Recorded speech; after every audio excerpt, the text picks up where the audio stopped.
밤 2시 또다시 깨어나는 당신. 화장실을 향해 조심스럽게 걸어가며 속으로 한숨을 내쉽니다. 오늘로 벌써 3번째구나. 혹시 이런 경험이 있으신가요? 통계에 따르면 60세 이상 시니어층의 80% 이상이 밤에 2회 이상 화장실을 가는 야간류를 경험합니다. 많은 분들이 나이 들면 당연한 거야라고 체념하시지만 사실 이 문제는 충분히 개선할 수 있습니다. 오늘 이 시간을 통해 여러분의 숙면을 되찾아 드리겠습니다. 단순히 참거나 물을 적게 마시는 것이 아닌 근본적이고 안전한 해결법을 알려드리겠습니다. 김영희 할머니 72세는 매일 밤 3-4번씩 화장실을 가느라 제대로 잠을 못 이루었습니다. 낮에는 졸리고 피곤해서 손자들과 놀아주기 힘들었고 외출할 때도 항상 화장실 위치부터 확인하는 습관이 생겼습니다. 이처럼 야간류는 단순히 밤에 일어나는 불편함이 아닙니다. 수면의 질 저하로 인한 면역력 감소, 낙상 위험 증가, 우울감, 사회활동 위축까지 연결되는 심각한 문제입니다. 의학적으로 야간류의 원인은 크게 4가지로 분류됩니다. 첫째, 나이가 들면서 항이뇨 호르몬 분비가 감소합니다. 젊을 때는 밤에 이 호르몬이 많이 나와서 소변이 농축되어 양이 줄어들지만 시니어가 되면 호르몬 분비량이 절반 이하로 떨어집니다. 둘째, 방광의 저장 능력이 약해집니다. 젊었을 때 400~500ml까지 저장할 수 있던 방광이 점차 200~300ml 정도로 용량이 줄어들고 방광벽도 탄력을 잃어 작은 자극에도 민감하게 반응합니다. 셋째, 심장 기능 저하로 인한 체액순환 문제입니다. 낮 동안 다리에 고인 수분이 밤에 누워있을 때 혈관으로 돌아와 신장으로 가면서 소변량이 증가합니다. 넷째, 만성질환 및 복용약물의 영향입니다. 당뇨병, 고혈압, 심장질환 치료제 중 일부는 소변량을 증가시키는 부작용이 있습니다.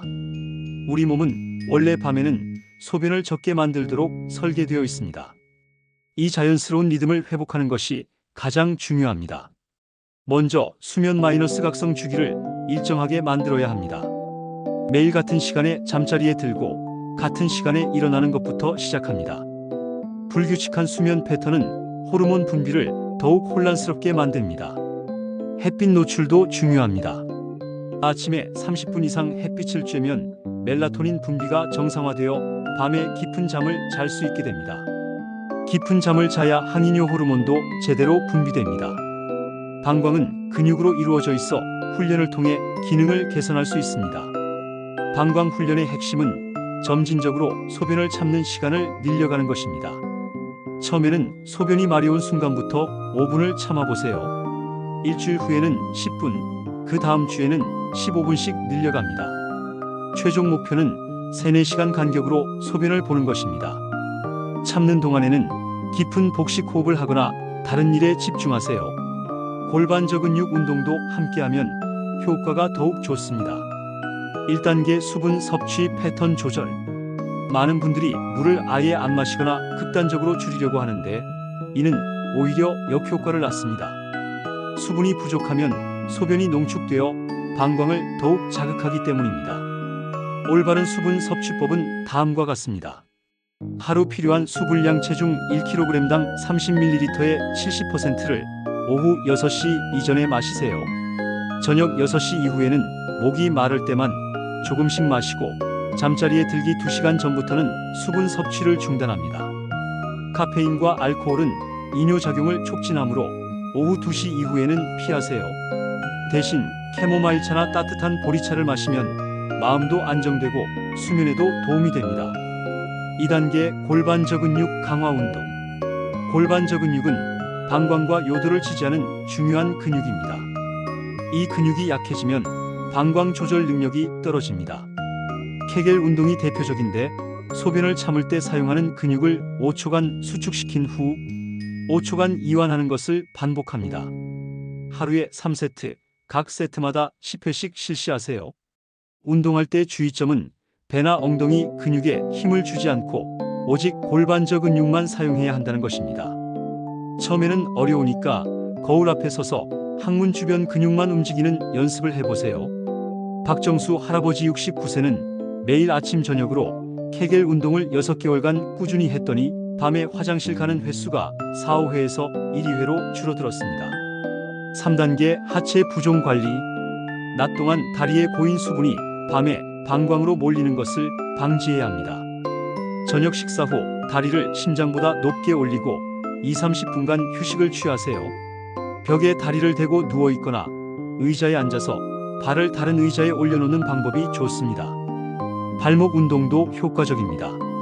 앉은 자리에서 발목을 시계 방향으로 10번, 반시계 방향으로 10번 돌려주세요. 발가락을 위아래로 움직이는 운동도 함께하면 혈액순환이 개선됩니다.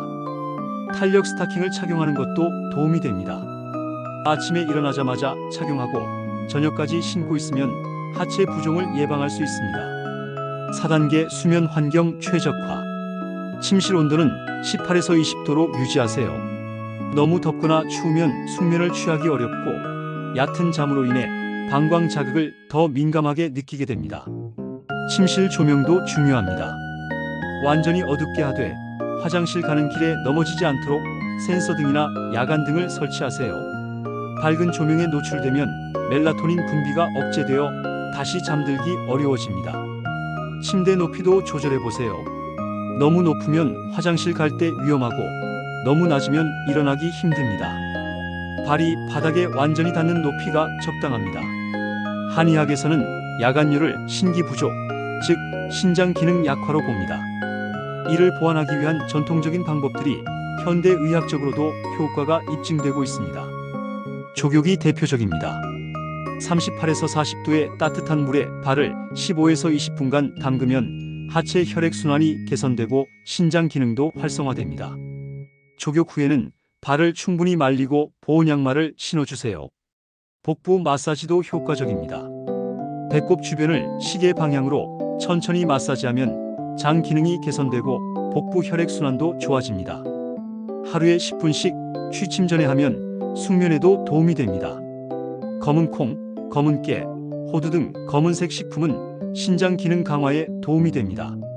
이들 식품에는 안토시아닌과 같은 항산화 성분이 풍부해 노화 방지 효과도 있습니다. 늙은 호박차는 이뇨작용을 조절하는 효과가 있습니다. 늙은 호박을 껍질째 삶아서 우린 물을 하루에 한두 컵 마시면 방광 기능 개선에 도움이 됩니다. 대추와 생강을 우린 차도 좋습니다. 대추는 마음을 안정시키고 생강은 몸을 따뜻하게 해서 숙면을 돕습니다. 저녁 식사 후 한 잔씩 마시면 효과를 볼 수 있습니다.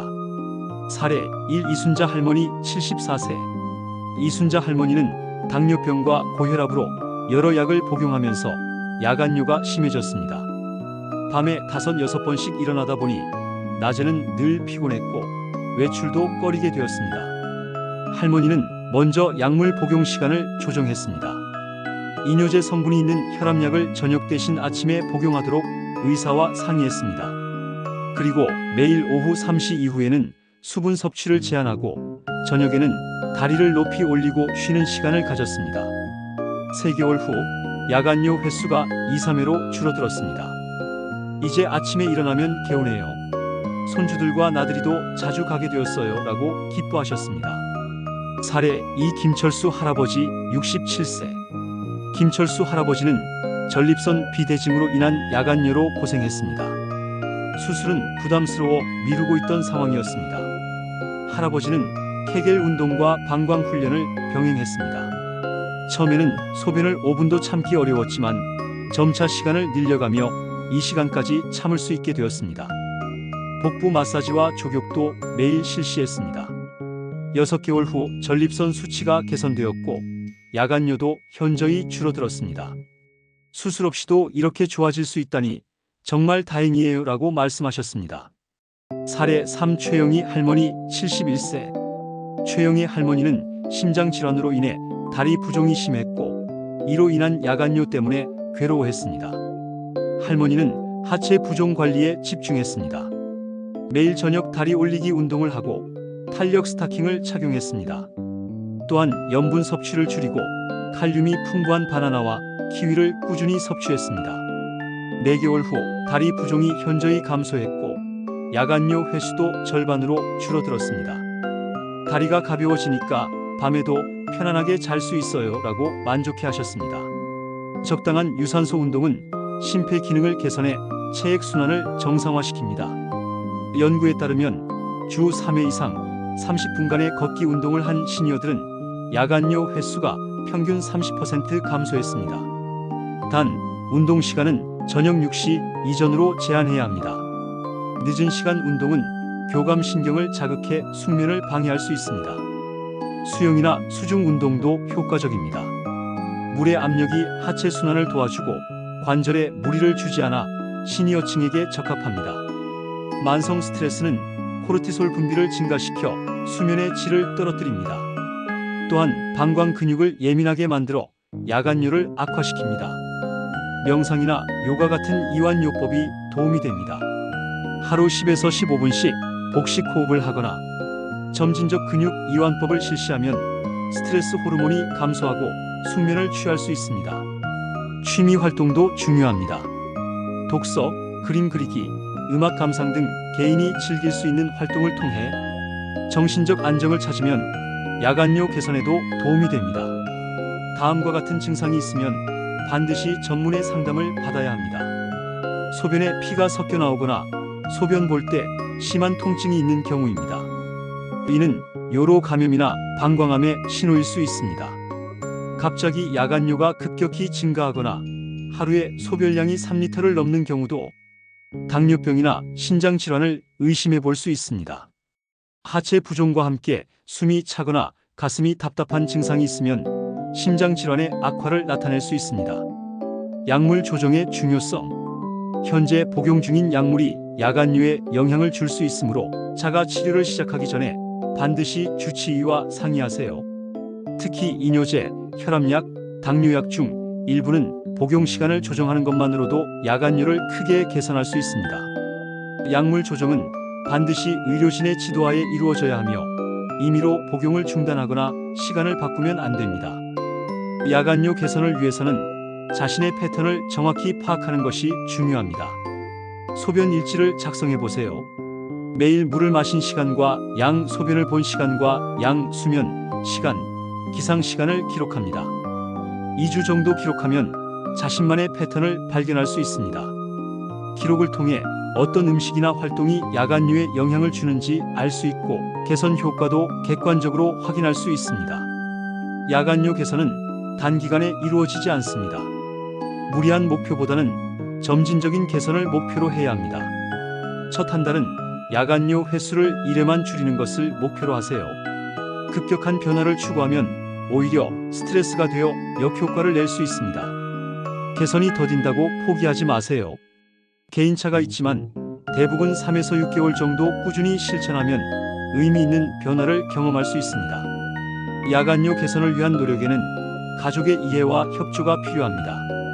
화장실 가는 길의 안전을 위해 야간등을 설치하거나 운동과 식단 관리에 가족이 함께 참여하면 더욱 효과적입니다. 또한 가족들이 야간요에 대해 올바른 이해를 갖는 것이 중요합니다. 단순히 나이 들면 당연한 것이라고 여기지 말고 개선 가능한 건강 문제로 인식해야 합니다. 오늘 알려드린 방법들을 모두 한 번에 실천하려고 하지 마세요. 자신에게 가장 필요하다고 생각되는 것부터 하나씩 차근차근 시작해보세요. 중요한 것은 꾸준함입니다. 하루 이틀 실천한다고 바로 효과가 나타나지는 않지만 3개월, 6개월 꾸준히 실천하면 분명히 변화를 느낄 수 있을 것입니다. 야간요로 인해 잃어버린 숙면과 일상의 즐거움을 되찾으세요. 여러분의 건강하고 활기찬 시니어 라이프를 응원합니다. 밤에 푹 자고 아침에 개운하게 일어나는 그날까지 포기하지 마시고 함께 노력해 봅시다. 건강한 노후는 우리가 만들어가는 것입니다.